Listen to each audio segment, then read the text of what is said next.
Hello and welcome to this week's edition of Newsgram.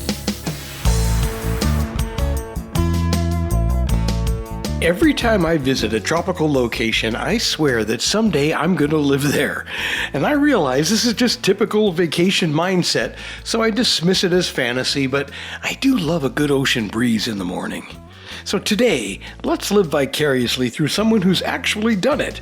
Alfred Fitzgerald Brathwaite. Well, I thank you very much for having me. Alfred's life is full of enough stories to fill several books. He's the perfect author for Newsgram because we like to focus on fascinating people living their lives in interesting ways, and then, of course, writing a book about it. Alfred's story begins on the Caribbean island of Carriacou, a place where the culture of the islanders was passed down through generations, a heritage rooted in Africa and preserved despite the hardships of the plantations. Life there was full of community, tradition, and small adventures that shaped him from boyhood, and it's that culture that he's now trying to preserve. Over time, that little boy from Carriacou would go on to travel the world, all the while following what would eventually become his true calling, medicine. And it's all captured in his new autobiography, The Also Ran, But a Champion, The Travels of a Kayak from Carriacou to Oahu, which tells the story of a life filled with adventure, resilience, and family. Well, the title of the book, I would say, originated from my alma mater, my school song, but with inputs, so to speak, from my mother. My mother was the driving force behind whatever I did up to my age as a man. And she always hinted that I would not be a champion because I did foolish things at times. And I wanted to prove her wrong on that. That title perfectly captures his life, sometimes overlooked, sometimes celebrated, but always striving.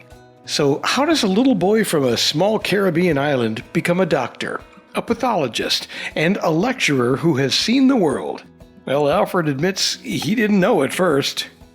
Even without knowing how, but having a desire to accomplish something must remain with someone. Because when I said I was going to be a doctor, I had no idea how one was going to become a doctor. I knew nothing about, except that, maybe a doctor in Carriacou, the only doctor, there was only one, might have impressed me. But I honestly do not know why I decided that I wanted to be a doctor. I don't know if it's because I wanted to help people. I don't know if it's because it was maybe a means of making money. I just wanted to be a doctor.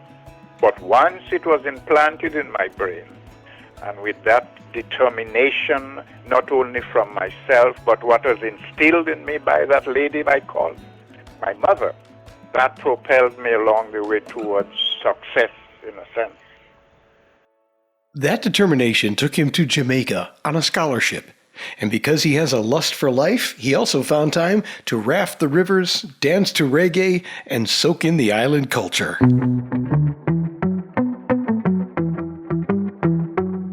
Well, I feel very fortunate. I received a scholarship to study medicine in Jamaica. But the funds from the scholarship were not sufficient for the entire course. And the government of Grenada at that time provided the rest of the funds, but always with the understanding, not only by them but by me, that it was a commitment to return to Grenada. So having finished my medical school, I made the decision that I should see as much of the world as possible towards my specialization in medicine before returning to Grenada. And it was because of that I went to Nassau to do my internship. So then it was off to Nassau to take in the colorful pageantry of Junkanoo. Then to New York, where he became a fan of the Knicks. Then it was off to Hawaii. And then it was all the way up to Ottawa, where he got to experience the cold winds of Canada. And then I returned to Grenada. Ready to serve out the rest of his life as a doctor. Well, that may have been the plan for a moment, but, life always has other plans. Things just did not work out over 2 or 3 years in Grenada. And fortunately, in a conference, someone came to me and said, "Hey, are you a pathologist?" I said, "Yes." He said, "My country needs a pathologist right now." And that was Suriname. And I didn't know where Suriname is, so my first question to him is, where is Suriname? And well, I realized it was in South America and what have you. That chance encounter took him to South America for 3 years, practicing forensic pathology and teaching medical students. Along the way, he even found time for football in Brazil, tango in Argentina, and sampling rum in Guyana. Later adventures took him to Dominica and the yachting capital of the Antilles, the British Virgin Islands. Eventually, he and his family settled into the Bahamas, where they enjoy a simple life full of culture and a lot of love. His advice? Each one can but do his best. The winner's display depends on the effort of all the rest. To be in the van is not all, for each has to play his role. The team wins the match at football, though one man must kick the goal. And that's what was a stanza in my school song, and it has stayed with me since then. Teamwork, community, and doing your part. These lessons shaped Alfred's life. He says being a champion isn't about medals or fame, it's about contributing, learning, and making a difference. And those lessons, they're woven throughout his book. Well, the initial purpose was to preserve what I had experienced as a child from the age of knowledge, so to speak, to about 11 years. And the impression gained by me in later years that what I was exposed to as a child was being lost.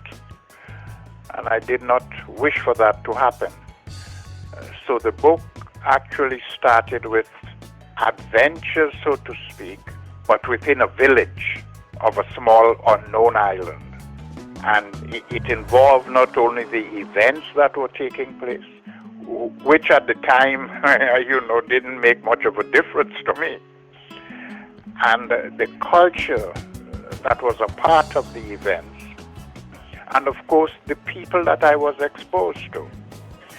And I felt within myself that somehow, if I can play a part in preserving these things, at least I would have felt pleased with myself. All of Alfred's remarkable stories are now preserved in the also-ran But a Champion, The Travels of a Kayak from Carriacou to Oahu. It's a journey of culture, adventure, medicine, and resilience. From a barefoot boy in Carriacou to a world-traveling doctor, teacher, and storyteller, Alfred's life shows how determination, curiosity, and the courage to take a leap can sometimes carry you further than you ever imagined. His story is also a reminder that anyone can achieve with the right focus and effort, that positive influences can shape our path, and that there is wisdom to be gained from the past. The book is available now on Amazon.com or wherever you like to buy books, and we put a link for you in the show's notes. And that will do it for this edition of Newsgram from webtalkradio.com.